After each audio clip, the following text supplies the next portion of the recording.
제가 오늘 또 이야기 드릴 내용은 임신소양증, 임신가려움증에 대한 이야기예요. 저 임신소양증은 쓸 수 있는 약이 진짜 없어요. 진짜 뭐 쓸 약이 없어. 뭐 하려 그래도 뭐 무조건 안 되는데 뭐 태아 영향을 줘가지고 진짜 쓸 약이 없어. 진짜 현타 온다. 진짜 연기가 진짜 늘지가 않아. 임신소양증은 영어로 말하면 Pruritic Urticarial Papules and Plaques of Pregnancy라 그래서 PUPPP라고 해요. 그 얘기는 한글로 풀이하면 가렵고 두드러기 같은 구진이 발생하고 뭔가 딱지도 않고 판도 생기고 이런 것들이 임신에 생기는 질환을 PUPPP라고 하거든요. 그래서 임신했을 때 굉장히 가려운 증상을 웬만하면 다 임신성 소양증이라고 말하기도 해요. 대체적으로 이러한 임상 양상은 임신 말기에 초산부에 많이 흔하다라고 하는데, 경험하는 바로는 임신 초기에도 이렇게 가려움증이 확 올라오시는 경우들도 있고 임신 중기에도 발생하고, 근데 이게 출산을 하면 좋아지는 특징이 있어요. 그런데 임신 말기에 발생하면 조금만 참고 그냥 수액 조금 맞으면서 버티다가 아기를 낳으면 되는데, 임신 초반에 왔다 그러면 정말 할 게 없거든요.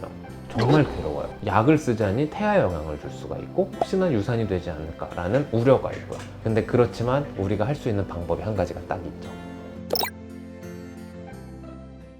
그래서 이러한 임신소양증은 왜 생기냐라고 궁금해하시는 분들이 있어요. 그래서 임신소양증은 대체적으로 임신을 하게 되면 엄마는 태아와 같이 공존을 하는 상태잖아요. 그렇기 때문에 태아의 면역 상태와 엄마의 면역 상태가 다르고 이 두 가지가 서로 충돌을 할 수밖에 없어요. 왜냐하면 모자지간이긴 하지만 결국은 다른 개체이기 때문에 엄마와 태아 간의 면역 반응의 불균형으로 생겨서 가려움증이 발생을 할 수가 있거든요. 이게 진짜 굉장히 복잡한 메커니즘인데 이거를 면역이라는 단어 하나로 굉장히 간단하게 설명을 할 수가 있네요. 그래서 이러한 것들이 뭐 호르몬의 변화라든지 아니면 알러지 반응이라든지 기타 임신성 소양증하고는 다른 질환 카테고리지만 간에서 발생하는 담즙이 정체되어서 그것 때문에 가려움증이 생길 수도 있는 다른 질환도 있는데, 이거는 어차피 다 임신했을 때 발생할 수 있는 가려움증이기 때문에 한꺼번에 뭉뚱그려 설명을 좀 드릴게요. 그래서 임신함으로써 모체와 태아 간에 여러 가지 상호작용이 일어나야 되는데, 이러한 상호작용에 대한 불균형으로 이러한 가려움증이 나타날 수가 있는 거예요. 그렇기 때문에 알러지 반응도 나타날 수가 있고 굉장히 가려움을 느낄 수가 있습니다. 그래서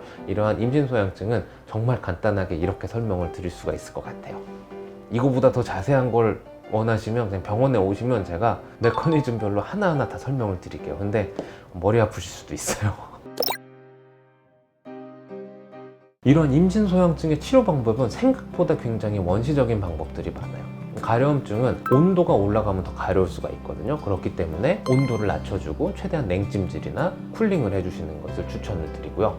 그리고 이러한 임신소양증은 건조해서 생기는 경우들이 많아요. 그렇기 때문에 집에서 보습제를 열심히 발라주시는 것이 이러한 가려움증을 완화시키는 데 큰 도움이 될 수가 있어요.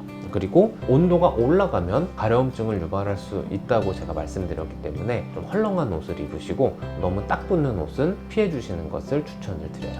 이래도 안 된다, 이러면 병원에 오셔서 치료를 해야 되는데, 근데 병원에 오더라도 딱히 쓸 약이 많이 없어요.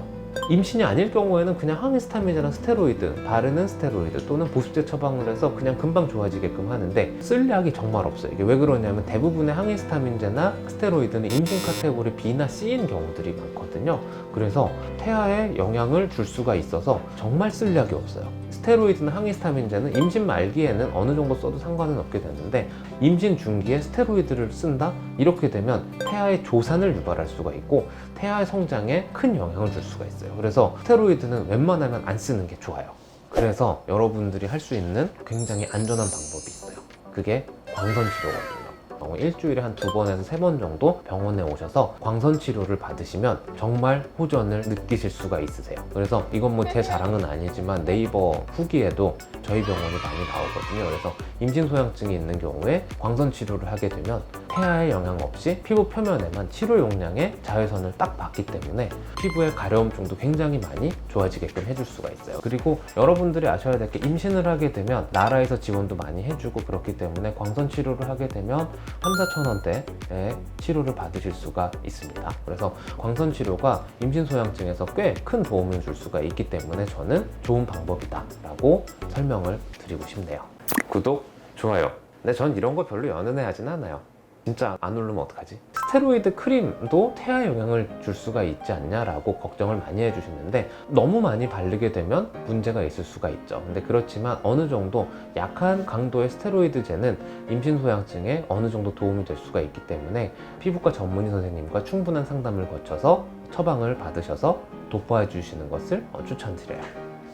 철분제 섭취가 임신소양증을 유발할 수도 있나요? 라고 하는데, 사실 임신소양증의 원인은 굉장히 다양해요. 그리고 개인마다 다 다르기 때문에 이게 철분 섭취가 꼭 임신소양증을 유발한다라고 이야기는 못 드려요. 사람마다 다르기 때문에 이런 것들은 꼭 병원에 가셔서 적절한 진찰과 진료를 받으셔서 원인을 찾으시는 것을 추천을 드리고요. 그리고 파라핀 케어가 도움이 된다. 이거 파라핀 케어도 어느 정도는 피부 장벽 기능 올려주고 보습을 해주는데 큰 도움은 줄 수가 있지만, 우선 그냥 병원에서 처방하는 보습제라든지 집에 있는 보습제를 발라주면서 피부의 온도를 낮춰주시는 게 어느 정도 도움이 된다고 저는 봐요. 그리고 광선 치료 받으세요. 그게 진짜 좋아요.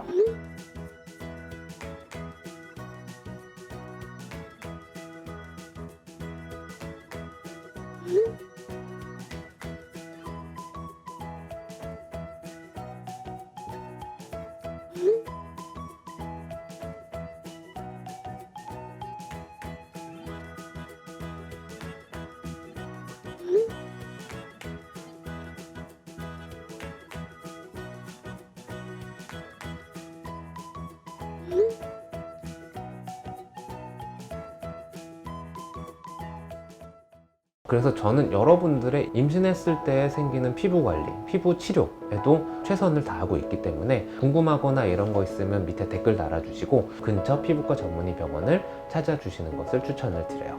경청해 주셔서 감사합니다.